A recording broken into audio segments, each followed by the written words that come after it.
Le soulèvement des Juifs du ghetto de Varsovie, du 19 avril au 16 mai 1943, est la première action armée urbaine d'envergure contre l'occupant allemand dans toute l'Europe.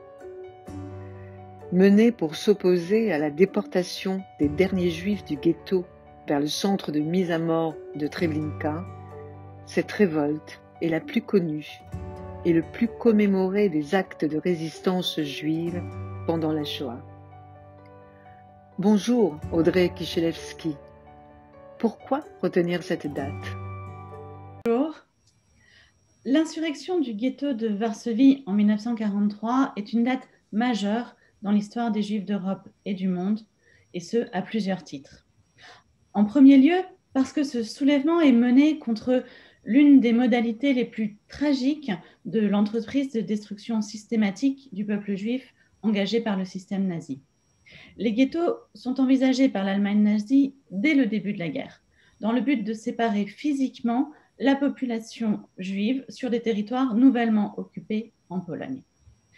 Dans la capitale polonaise, déjà éprouvée par les bombardements des civils dès le mois de septembre 1939, les citoyens juifs sont particulièrement l'objet de pillages, brimades et réquisitions pour le travail forcé.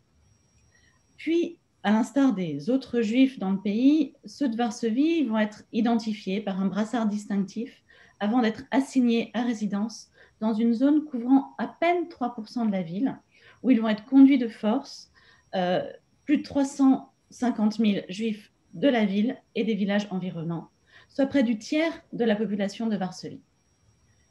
Cette insurrection s'élève contre des conditions de vie déplorables où les famines et les épidémies à l'intérieur du ghetto vont causer la mort d'environ 100 000 juifs jusqu'à l'été de 1942, date à laquelle vont commencer les déportations de masse vers les centres de mise à mort visant à éliminer physiquement les personnes jugées trop faibles pour travailler.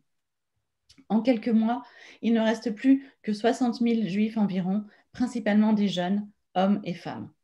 Et c'est parmi eux que s'organise la résistance. Car, et c'est mon second point, cette insurrection est remarquable, tout particulièrement parce qu'elle illustre l'incroyable capacité de résistance des Juifs du ghetto de Varsovie face à la persécution. Une résistance qui se met en place dès le début, sur le plan culturel, sur le plan spirituel à l'intérieur du ghetto.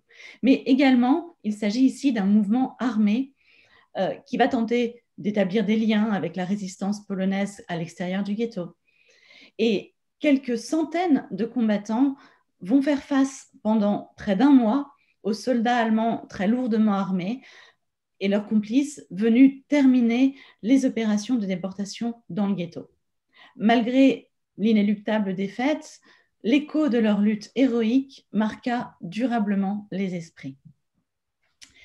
Et c'est donc aussi pour l'ampleur mondiale de ces répercussions que la révolte du ghetto de Varsovie est si singulière.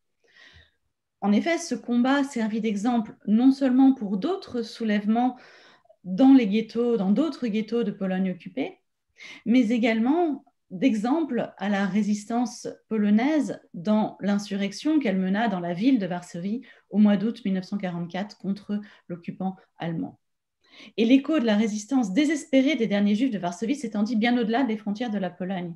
Pour déplorer l'absence de réaction alliée, Shmuel Zygielbojm, membre du gouvernement polonais en exil, se suicide à Londres dans un geste politique hautement symbolique.